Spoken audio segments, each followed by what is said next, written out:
So what looks like makes sense across space is a stupid thing to try doing over time. Wow. The same thing applies with this idea about exports are a cost, imports are a benefit.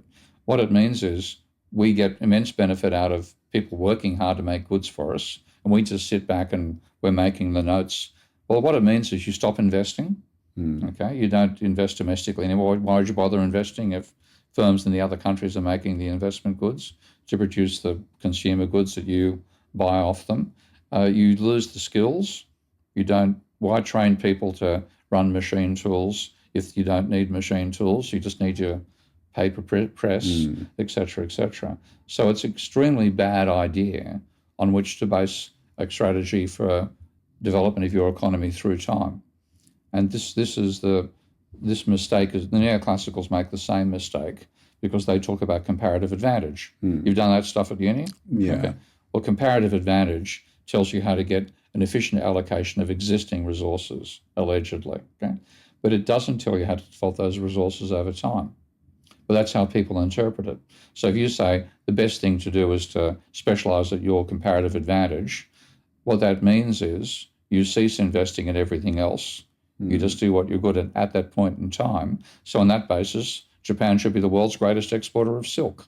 Right. It's just nonsense. That's not the. So what works through time is not what maximises your utility at a point in time, and that's a common error in neoclassical economics.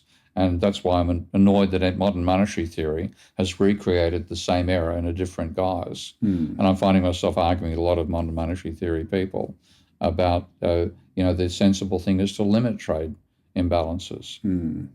Okay. And what are their rebuttals? How do they argue? Oh, they come back and just say exports are a cost, imports are a benefit. So they come back with the same thing? They came back with the same thing. Now, my rebuttal is, and this is the point, there's actually a wonderful new book by Jamie Galbraith and Jin Chen, who's the game. You know the name Galbraith? Yes. John Kenneth Galbraith? I think I've referenced him. Okay, that's his dad, all right? So J.K. Galbraith is an absolutely brilliant oratorical writer, and Jamie, his son, is probably a better economist than his father was. Nobody can touch J.K. Galbraith when it comes to oratory, but in terms of logic, I think Jamie is probably stronger. And Jamie at one point said how it's a mistake to think that what maximises your utility at a point in time is a sensible development strategy over time. He said only economists and small children make that mistake. Okay? So like for my little analogy, the same sort of exports are a cost thing. Lying in a beanbag, getting stoned and drinking fine wine while listening to music gives you more utility than going to a gym. Yeah. Therefore, I should lie in a beanbag and get stoned and listen to good music, and in 30 years' time, I'll look like a fucking beanbag. It doesn't give you a strategy. What maximises your utility at a point in time is not a strategy of development over time. Wow. But that's one thing I think me and Dara were wondering once we encountered MMT, which is basically saying that the government should print and that's good for the economy. Is like, what is this? Once we accept that, what's the strategy now? Do we just start signing away, bills? No, you look at what money is a means of motivating physical activity in that sense. So you want to, if you're looking at it kind of like if you want to have good health, good education, good transport, etc., you can fund that. And those are the sorts of things which the private sector won't necessarily provide. They'll provide health if it's profitable. Given the distribution of income, that means a substantial slab of the population can't afford health. Okay?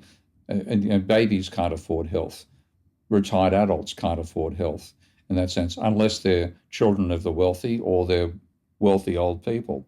So you get a whole range of things which make society better, which are unlikely to be provided by the private sector because the return is too far in the distance. There's another good colleague of mine, Avner Offer, has written a book called The Public-Private Divide, and he makes the point that the public sector is better at doing things which have a long delayed payoff, because when you look at the cost of the private sector of actually raising the money to build something which might have a payoff in 30 years' time, the odds are the interest rate costs are going to be so great, or the imputed dividend costs are going to be so great, they won't do it.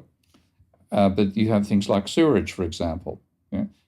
Sewerage works best if everybody has sewerage. Okay? If you have sewerage for the wealthy and no sewerage for the poor, the rich are still going to be walking past open latrines and potentially getting diseases. So there are a range of things where, given the need for absolute reliability of supply and guaranteed that it exists in the future and is maintained, you're better off having that stuff done by the public sector. So there's a range of things which it makes sense for the public sector to do, which will not compete with the private sector. And by doing it, you may actually inspire more private sector investment. So there's a reason that the whole conventional Western debate gives you these bloody extremes. The neoclassicals want everything to be private. The old-fashioned Marxists want everything to be public. It's a mixture. There's a mixture between the two. So you want the government to be creating money that can finance, education, health, welfare, transportation infrastructure, that sort of thing. You want the private sector coming up with new mobile phones, new cameras, that sort of thing, where the return is faster. So there's a symbiosis between the two, not a conflict. Yeah, such a shame we can't have a more nuanced perspective. I know, it drives me balmy. It's extremely black and white, and there's no middle ground.